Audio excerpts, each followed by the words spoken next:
వినరా భారత వీర కుమార విజయము నీదేరా. జయము జయము మన భారత భూమికి జయము దిగ్విజయము. తరికిట జంతరిత. ఇంటికి ఏ కథ చెప్పబోతున్నారు గురువు గారు? కౌరవ పాండవ యుద్ధము కాదు, కాశీ మజిలీ కథ కానే కాదు, భోజరాజు కథ అసలే కాదు. తరికిట జంతరిత. ఆ కథ కాదు, ఈ కథ కాదు, ఏ కథ లేదయ్యా, మీరు ఇళ్లకు కొండయ్యా. ఊరి ఊరి ముందు ఆగరా, నువ్వు నా కొంగ కొంచెటట్టే ఉన్నావు. కథ ఉంది. ఏం కథ గురువు గారు? ఒక పాఠశాల కథ. ఆహా, అవునా గురువు గారు? అయితే చెప్పండి. పేదల కోసం పెట్టబడిన గుడి లాంటి బడిరా. అయినా గురువు గారు, పేదల కోసం గవర్నమెంట్ బడులు ఎన్నో ఉన్నాయి కదా, ఇందులో గొప్ప ఉంది. గొప్ప ఉందిరా, అందుకే మనం చెప్పుకుంటున్నాం. అయితే చెప్పండి గురువు గారు. నృత్యమైపోతున్న మానవ విలువలకు తప్పించే గుండె. అయ్యో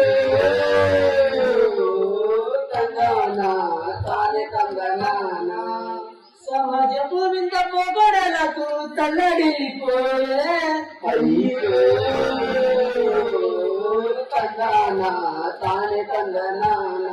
సమాజం కోసం ఇందులో పరితపించే ఆ మహానుభావుడు ఎవరు గురువు గారు? చెప్పండి గురువు గారు, నాకు తెలుసుకోవడం చాలా ఆత్రంగా ఉంది.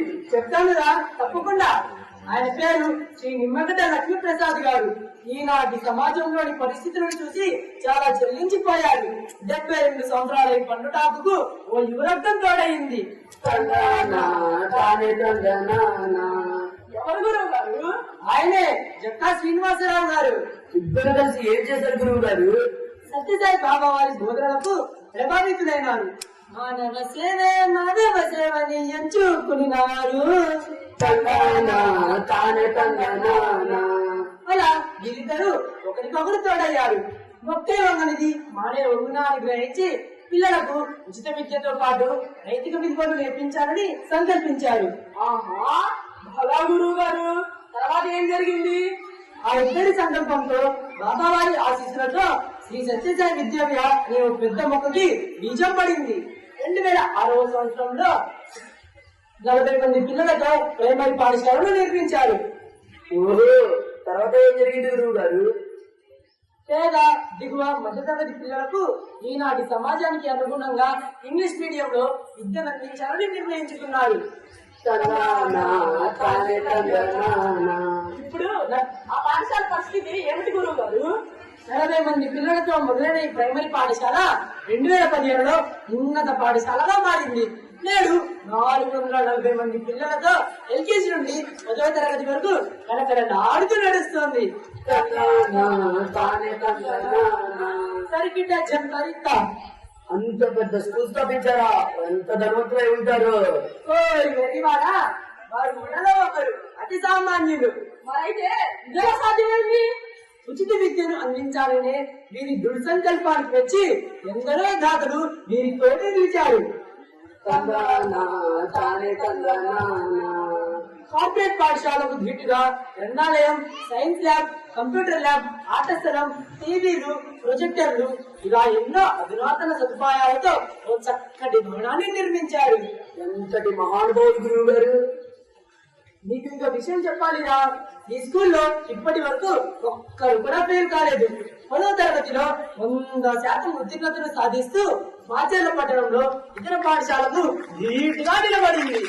అయినా గురువు గారు, చాలా గొప్ప విషయం. అమ్మో, మీరే అసలుకి పోనే పోను. ఎందుకు రావచ్చు? అది అస్తమానం చదివించదని రుబ్బుతారేమోరా. నీ బాధ నాకు అర్థమైంది. ఆటపాటల సంగతి ఏమిటి అనే కదా నీ భయం. పిల్లవాడి పరిపూర్ణ వికాసానికి ఆటపాటల ప్రాముఖ్యత వారికి బాగా తెలుసు. కాబట్టి పెద్ద ప్లే గ్రౌండ్ లో రకరకాల ఆటలు ఆడిస్తారు. మరియు ఒత్తిడి లేని వాతావరణం కల్పించడానికి యోగా, ధ్యానం, వేద పఠనం మరియు మన సంస్కృతి సాంప్రదాయాలు తెలుసుకోవడానికి బాల క్లాసులు ఇలా ఎన్నెన్నో ఉన్నాయి. సర్కిట జంతారిత. ఈ స్కూల్ గురించి ఇంకా తెలుసుకోవాలండి, చెప్పండి గురువు గారు. చెప్తానురా, తప్పకుండా. ఈ స్కూల్లో ఇంకొక ప్రత్యేక అంశం ఉంది. ప్రతి పిల్లవాడి తల్లి లేదా తండ్రి ఈ స్కూల్లో ప్రతి నెల 2 గంటల పాటు సేవ చేయాలి. సేవేంటి గురువు గారు, అలా ఉచిత విద్య అంటూ ఇలా ఈ చేత పని చేయించుకుంటున్నారా? అవ్వా, ఓరి బెదిరాడా, ఏ కులమైన ఏ మతమైన సేవే దైవముడా. జీవితంలో సేవ అత్యుత్తమమైనది. సేవ ఒకరి పట్ల ఒకరికి ప్రేమ, నమ్మకం, కృతజ్ఞతను పెంచుతోంది. మరియు సర్కిట జంతరిత. దీనిలో ఇంత రహస్యం ఉందా? నాకు అర్థం కాలేదు గురువు గారు. సర్కిట జంతరిత.